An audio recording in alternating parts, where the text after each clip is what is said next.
السلام علیکم dear listeners, میں کمل خان میرے چینل اردو اسکیری اسٹوریز پر آپ کو خوش آمدید کہتی ہوں۔ ڈیئر لسنرز، آج جو میں آپ کو واقعہ سنانے جا رہی ہوں وہ حقیقت پر مبنی ہے، جو کہ سن 1977 میں میرے نانا جان کے ساتھ پیش آیا۔ تو آئیے چلتے ہیں کہانی کی طرف۔ دسمبر کی ایک سرد رات، میرے نانا جان آفس سے گھر لوٹ رہے تھے۔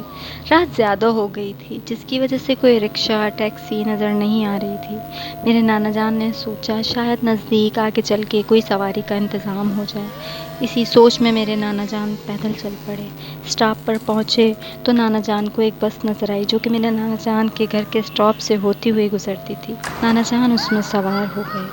بس میں بیٹھنے کے بعد میرے نانا جان کی نظر ایک ایسے شخص پر پڑی جو کافی پراسرار لگ رہا تھا۔ نانا نے اس شخص کو نظر انداز کیا اور اپنی سیٹ پر بیٹھ گئے، لیکن جب تھوڑی دیر گزری تو نانا نے محسوس کیا کہ وہ شخص نانا کو کھا جانے والی نظروں سے دیکھ رہا تھا۔ چونکہ میرے نانا جان بہت زیادہ نڈر تھے تو گھبرائے نہیں، بس اس پر کڑی نظر جما کر بیٹھے رہے۔ اور تھوڑی ہی دیر میں اسٹاپ آ گیا۔ میرے نانا جان اسٹاپ پر اتر گئے تو دیکھا کہ وہ پراسرار شخص اسٹاپ پر ان سے پہلے اترا ہوا کھڑا تھا۔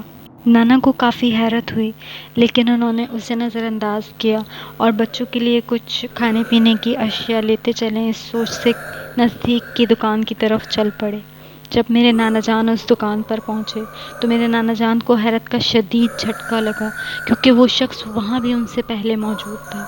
اب میرے نانا جان سمجھ چکے تھے کہ یہ شخص کوئی پراسرار شخص ہے، کوئی بدروح ہے جو میرے نانا جان کو مسلسل پریشان کرنے کی کوشش کر رہی ہے۔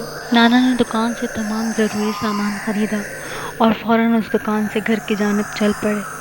جیسے ہی نانا جان گھر کی جانب چلے تو نانا جان نے محسوس کیا کہ کوئی مسلسل ان کا پیچھا کر رہا ہے۔ نانا جان نے رک کے پیچھے مڑ کر دیکھا تو پیچھے کوئی نہ تھا۔ نانا جان واپس گھر کی جانب تیز قدموں سے چل پڑے۔ جیسے ہی نانا جان کی نظر گھر کے دروازے کے نزدیک پڑی تو نانا جان نے دیکھا کہ وہ شخص گھر کے دروازے پر پہلے سے موجود کھڑا تھا اور دیکھ کر نانا جان کو بہت پراسرار طریقے سے مسکرا رہا تھا۔ اس کے دانت کافی سفید چمک رہے تھے اور کافی نوکیلے اور بڑے بڑے تھے۔ میرے نانا جان گھبرا گئے۔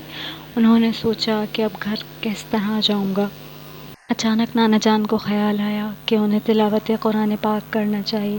میرے نانا جان کو اس وقت جو صورت یاد آ رہی تھی، میرے نانا جان بآواز بلند اس کی تلاوت کرتے جا رہے تھے اور وہ شخص چلا چلا کر ہنس کر کہہ رہا تھا کہ آج تو کچھ بھی کر لے، تیرا بچنا ناممکن ہے، تو یہاں سے بچ کر نہیں جا سکتا، آج تو زندہ نہیں بچ سکتا۔ میرے نانا جان لیکن مسلسل تلاوت قرآن پاک کرتے رہے اور اچانک وہ شخص وہاں سے غائب ہو گیا۔ فوراً ہی میرے نانا جان گھر کے دروازے پر پہنچے، دستک دی اور گھر میں داخل ہو گئے اور گھر والوں کو سارا واقعہ بتایا۔ گھر والوں نے جب سارا واقعہ سنا تو اللہ کا شکر ادا کیا کہ میرے نانا جان کی جان بچ گئی ہے۔ تو لسنرز، کیسی لگی آپ کو میری کہانی؟ کمنٹس باکس میں اپنے قیمتی رائے سے مجھے آگاہ کرنا نہ بھولیے گا۔ چینل کو لائک اور سبسکرائب ضرور کیجیے گا۔ اللہ حافظ۔